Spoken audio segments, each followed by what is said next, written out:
When I decided that I wanted a military-inspired, vintage styling, affordable mechanical watch, I spent a lot of effort looking online. I looked at different websites, I looked at Aliexpress, I looked at sort of mainstream brands, I looked at microbrands, and I quickly realized that Merkur was a brand that I really needed to pay attention to because not only did they have a lot of these watches that I was looking for available, but they're all at a really good price.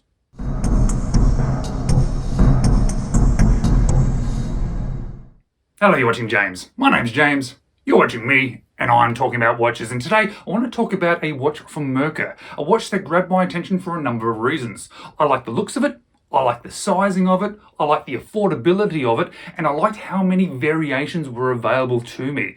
It actually became rather difficult picking the one that I liked the most. Now, guys, if you're interested in this watch, I'm going to leave a couple of links down below. They're not affiliate links, they're just one to the Merkur website and one to Aliexpress, just to show you and take you directly to the watch that I picked up that I'm going to show you today. Now, this watch, when I purchased it, it cost $200 Australian, or just a little bit under, and I do want to talk about that price a little bit more in detail, like I normally do in these videos of these full reviews, but I'm going to do that at the end of the video. For now, I want to flip the camera and do my full in-depth review of my World War II vintage-inspired military Merkur watch.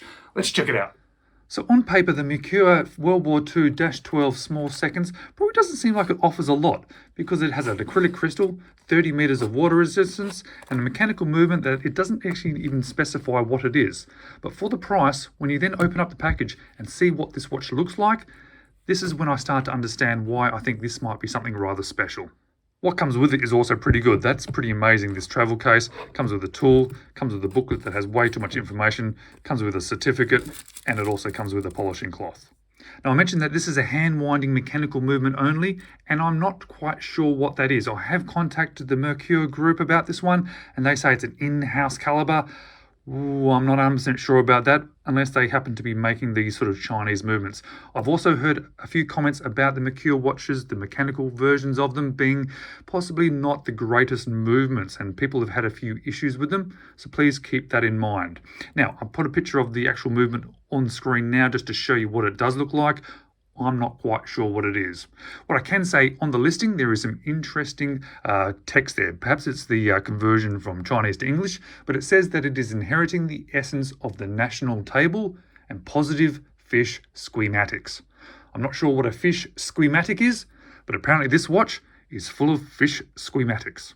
Those two things aside, we've got a fairly simple watch, but we've got a very good looking watch. We've got a matte black dial there. Everything is printed on. We've got sort of a white railway track around the outside. All the numbers are white. The arrow is white, but then everything else is in this sort of loom sort of look to it. It's slightly off-white. So you've got the mixture of those two colors as well as then the black behind it.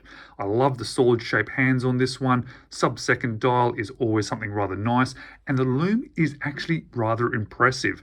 Much better than I expected at a watch at this sort of price from this sort of style of watch. Now for me, this is a great looking watch. I really appreciate the style of it. But if you don't like this dial type, there are other options. And if you don't like this case shape, there is a more traditional case shape as well.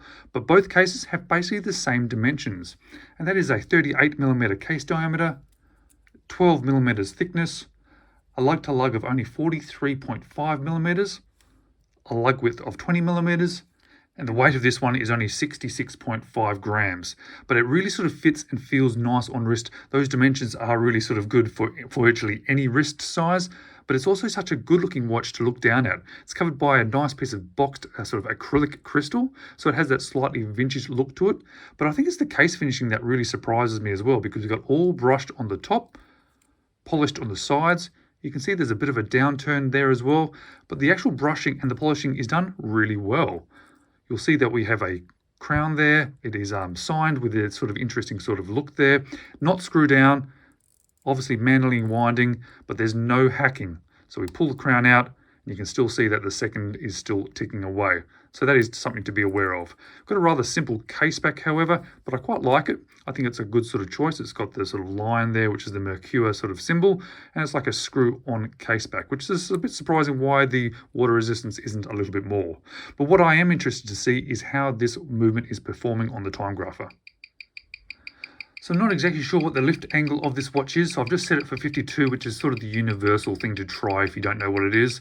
But as you can see, it's beating at 21,600 vibrations per hour. It's got a bit of beat error, but it's still under 1, which makes it okay. Amplitude is actually not too bad, and it's running about plus 20 seconds a day. And at this sort of price, this sort of unknown movement, I'm actually okay with those results. The strap that it comes on, however, it's okay. It's actually quite comfortable on wrist. It's very soft. It's black. They say it's genuine leather, but I'm assuming that is just that very thin piece of leather underneath there. Hardware that comes on it is okay. It's comfortable. It feels better quality than I kind of expected.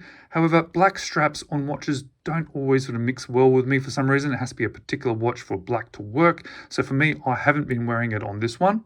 But if you like black straps, I think this one's actually okay. And on wrist, as you would expect with the dimensions of this watch, it fits very nicely. You can see it fits onto my 6 3/4 or around about 17 centimeter wrist very well. Sits down very nicely as well, nice and light on wrist. This is one of those watches you could wear all day and not even realize you have a watch on your wrist. Definitely a good one for smaller wrists as well because of those short lug to lug. So what do I like about this watch? What don't I like about this watch? And what would I change? Well, I'll say there's actually a lot to like about this one. I really like the style of it. I like the looks of it. I'm a big fan of those hands. They're probably some of my favorite hands that are out there. The quality of it is actually better than I expected by far, especially when you look at that brushing and the transition of the brushing to that polishing. Really, really nice. I like the price of it, and I'm really sort of just impressed by how it feels on wrist too. But it's not perfect, but there's not actually that many things that I would say I dislike about it. But there's a couple of things I would definitely change. As I said, I have not been wearing it on this strap personally, but I've been wearing it on another one which is perfectly fine and suits me better. I would love to have a more known movement inside this watch, and I would absolutely love it if it had sapphire crystal too. And probably having those two things would make this watch a little bit more expensive, but I think it would make it a little bit sort of more nice in my collection for more on a long-term perspective. But I want to talk about that price a little bit more. So let's flip back to me to talk price. Now, when I first saw that price of 200 Australian dollars, I thought, that's actually okay. Because I like the look of it, I like the design of it, I like the size of it, I like the varieties available to me, and it was mechanical. So I thought, that price, pretty good. When I then got it in hand, it actually exceeded my expectations. I do try to limit my expectations, especially with affordable watches, because sometimes I can get a little bit excited and then I end up being a little bit disappointed. I was definitely not disappointed with this watch. In fact, it was much better than I expected. And if I was going to find another watch in this sort of size, this sort of dimensions, this sort of style, I think I'd actually have to spend more money to buy outside of this range, outside of this brand. So I think I did quite well picking this particular one because I really enjoy it and it's affordable. And guys, if you enjoyed this video, maybe check these ones out next.